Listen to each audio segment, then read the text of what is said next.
Hey Internet, this is Jacob Clifford. There's a lot of confusion about why women are paid less than men and whether or not the gender pay gap is a myth. So let's talk about the economics of inequality.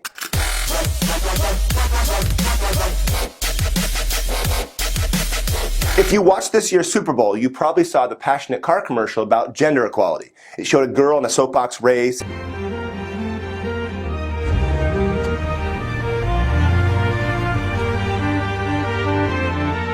First, do you really think Audi's mission is to end gender inequality? I don't mean to be cynical, but they didn't spend $5 million just to make a public service announcement. They must have expected the ad to generate revenue since it made them look good and socially conscious. Now, whether they are or not, I don't know. Now, I don't have a problem when companies do this. In fact, Budweiser, a company known for empowering women, also did this before. Bud Light Party here to discuss equal pay. Women don't get paid as much as men, and that is wrong. The problem that I have with this is that the general public might get the wrong idea about what economists think about gender inequality, specifically the gender pay gap. It's 100% true that men are paid more than women.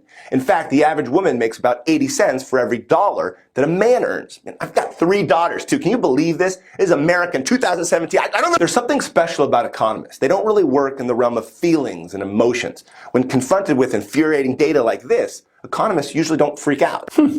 That's odd.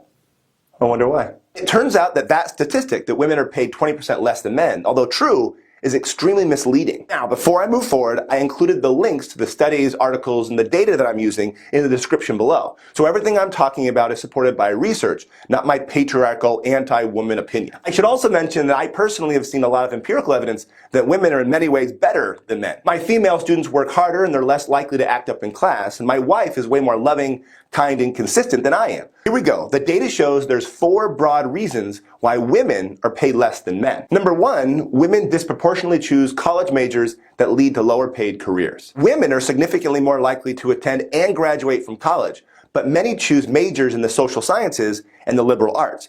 The result is that women disproportionately get jobs in lower paid professions like elementary education and nursing. Economists generally don't freak out about this since women voluntarily choose their college major. Universities don't have explicit barriers preventing women from majoring in higher earning majors like in STEM, science, technology, engineering, and math. Actually, in many cases, these programs actively recruit women. Now, that said, other social scientists quickly point out that there are likely implicit barriers and gender stereotypes that prevent women from choosing these higher paid majors. But for whatever reason, women aren't entering industries like the tech field. What is Oculus's approach to their clear gender gap and how you're going to not port that into VR?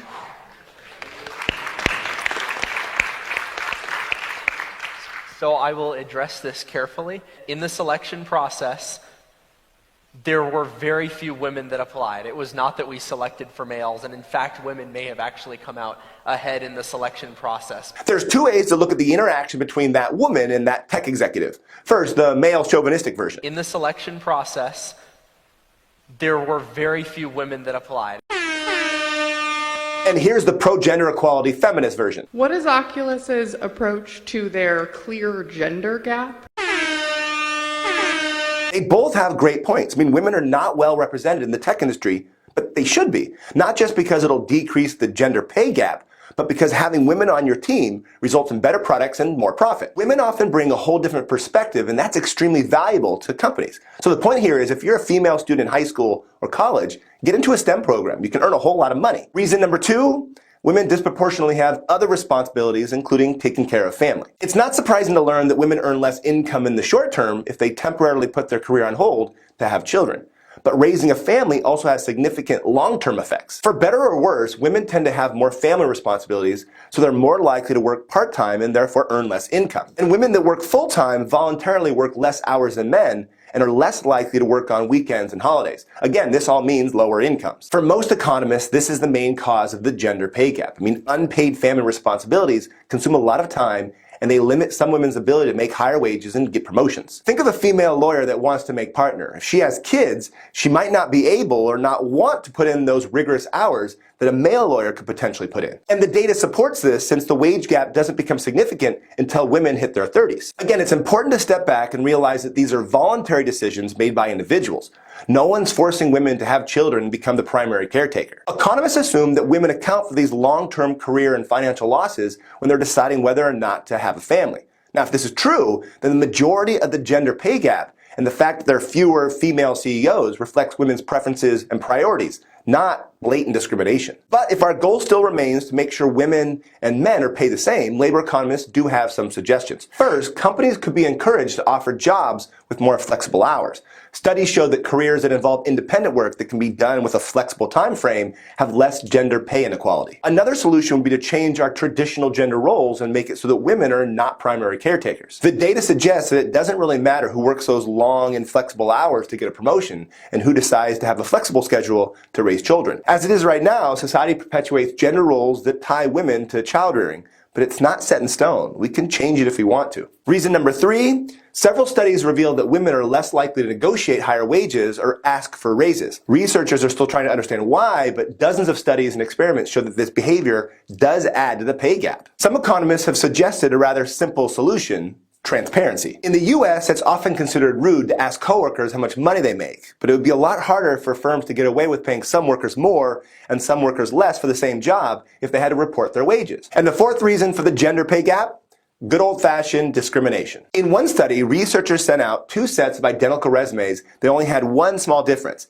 Half had the name John, and the other half had the name Jennifer. And Jennifer was offered a 13% lower wage. What? Are you kidding me? That's just... Wait, no, hold on. I'm an economist. That's weird.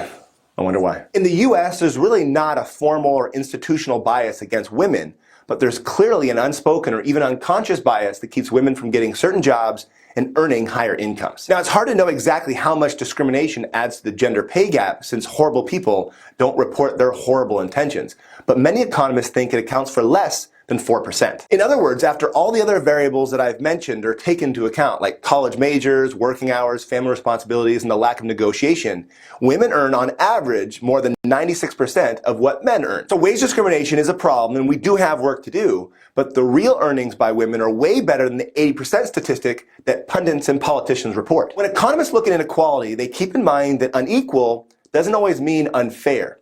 For example, men make up 93% of occupational deaths and are 11 times more likely to get killed on the job. It's clearly unequal, but is it unfair that dangerous occupations like fishing and logging are dominated by men? Actually, think of my profession, teaching. In the US, 76% of all teachers are female. So are male applicants being unfairly discriminated against? Probably not. The inequality comes down to individual preferences. And in the end, economists value those more than some arbitrary goal to make everyone equal. What do I tell my daughter? I know exactly what I'm going to tell my 3 daughters. If you want to be a scientist, a teacher, or a homemaker, it's completely up to you. But whatever you choose, work hard and never accept the notion that your gender is a liability. Thanks for watching. Till next time.